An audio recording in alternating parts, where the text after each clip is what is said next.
Recruiting. We had an excellent recruiting class. We're really excited about getting these recruits in. We already had 5 of them come in at the mid-year break.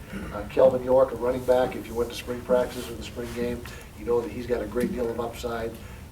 We had both quarterbacks in camp, in spring camp, the freshmen Travis Wilson and Chase Hansen, 2 exceptionally talented young quarterbacks who I think are going to be unbelievable before they finish this, before their time is up here. Chase will be going on a mission after the season, and so that will kind of spread things out and stagger the quarterback position a little bit better. And so the quarterback position went from the outhouse to the penthouse in 1 year. And so thanks to strong recruiting efforts by our assistant coaches, we've built that position now to what we feel is maybe the strength of the football team.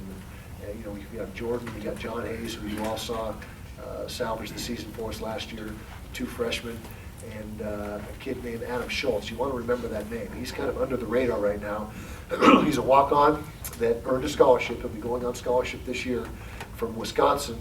He ran a wing T offense in high school, which is, I don't know, you guys that know offenses, you just hand the ball off. It's a lot of option and misdirection. They might throw the ball 4 times a game, 4 to 6 times a game. So never had a chance in high school to show his skills. Got some film to us of him just throwing, doing some workouts. I think it was Coach Scally is the one that evaluated it, invited him to walk on. And it turns out he's probably got the strongest, well, he does have the strongest arm on the football team, and he's got a chance to be really good. And again, if you went to the spring game towards the end of it, you saw him throw a bunch of balls that were just NFL-type throws. I mean, he's got an NFL-type arm. And so the bottom line with that position is we feel very good about it from top to bottom. We got a lot of depth there. Rather than rambling on and on, what questions might you have that we can discuss? Any topics you want to discuss in general or in particular that I haven't covered? Yep. How's Jordan Wynn's health? Jordan Wynn, 100%. He's healthier than he's ever been since he's been here. His weight, he's 210 pounds. When he got here as a freshman, he was 153 pounds when we put him on the scale.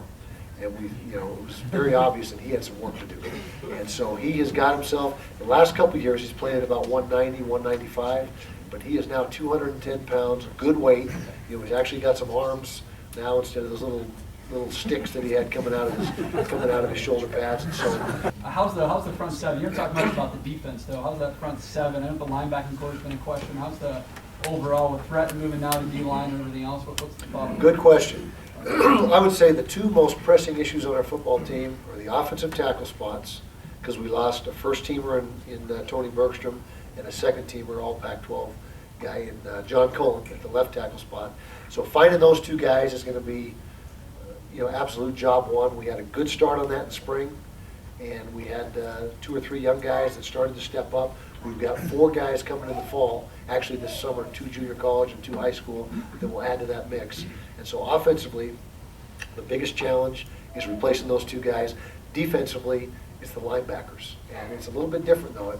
The linebackers, even though there's not much experience, we feel the talent level of linebackers is far superior than what we've had in recent years. They just don't have any game time. And so we think that the front 7 over time is going to be very good. Now the front 4, in my opinion, should be, again, the best in the league. And we got Starr back. We got the Kruger brothers back. We got Nate Fakahafua. There's another name you guys want to remember. I talked about Adam Schultz, but Nate Fakahafua, who got a little bit of playing time as a freshman last year, at about 220 pounds. He's up to 250 now. And he is going to be, if you remember Koamisi, he's a Koamisi type player coming off that edge. So with those guys all up front, we feel that we should be the best defensive line in the league. Now that should buy time for the linebackers to adjust, because anytime as a former linebacker, when you got great players playing in front of you, it makes your job much easier. And so we've got 7, I think it's 7 I counted, sophomore or freshman linebackers that we think have a ton of upside. BJ Fahoko, LT Filianga, my nephew, Jason Whittingham, he's a beast. He's 6'3" and 245 pounds and runs like crazy. He's just going to be a freshman. We've got Trevor Riley's the one guy coming back that's the experienced guy, so he'll be on the field. Whereas Trevor was on the field probably 80% of the time last year, he'll be on the field 100% of the time this year, both as a defensive end and an outside linebacker. But Jared Norris is another linebacker that we're very high on. Rashawn Hooker, our freshman who's not here yet, just ran a 10 800 meters in his track meet last week, which for a guy that's 205 pounds, 10.8 is unbelievable. And so that's a guy that we're going to add to the mix. So we feel like we are going to be just fine in the front seven. It may be a couple weeks into the season before those young linebackers settle in, but I'd rather be short on experience than short on talent, and we are not short on talent at the linebacker spot. We just got to get those guys, reps, as many reps as we can in the fall camp. The Big Ten's announced that once the Pac-12 Big Ten affiliation starts, they're going to go back to an 8-game conference schedule to allow a little more flexibility in the non-conference. Are there any rumors of that for the Pac-12 as well? Or? Yeah, right now we're playing a 9-game Pac-12 schedule, as everybody knows. Now, the way things are heading, that would make sense.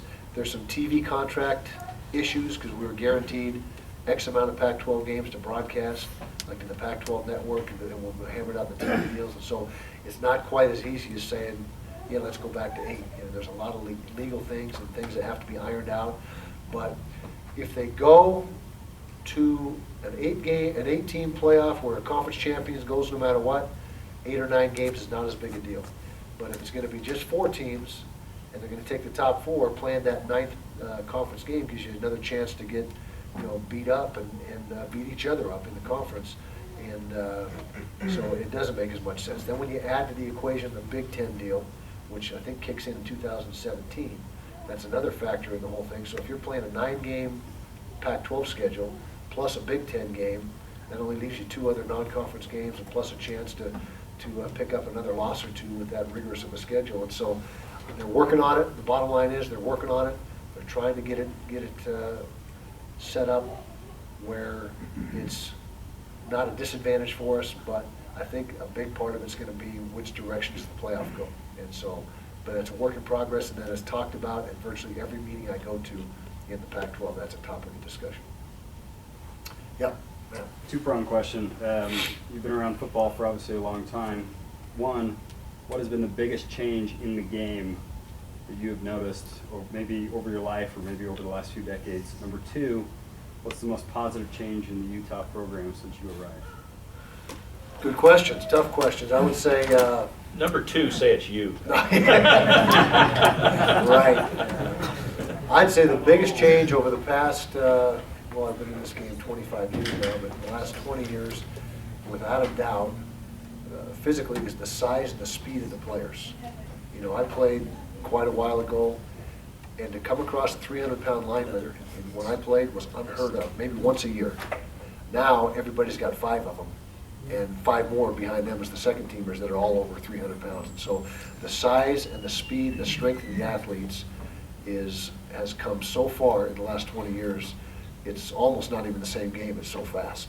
And particularly and the second thing to piggyback on that is the spread element to the offense. Everyone, to see a one-back set 20 years ago, almost unheard of, 25 years ago. Now, to see a 2-back set is the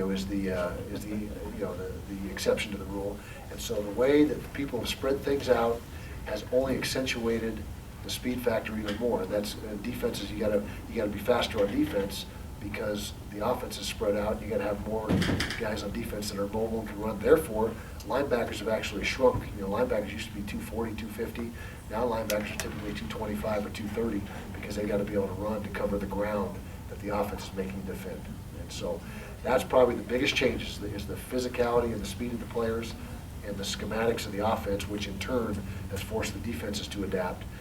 Best thing to happen to Utah football, I don't know if there's one best thing, but I can say it started with Coach Mack when he took over and started to, because when Coach Mack took over, this football program was not in good shape. And he did a great job of getting it back on track, getting us back to the upper echelons of the WAC and then the Mountain West after that.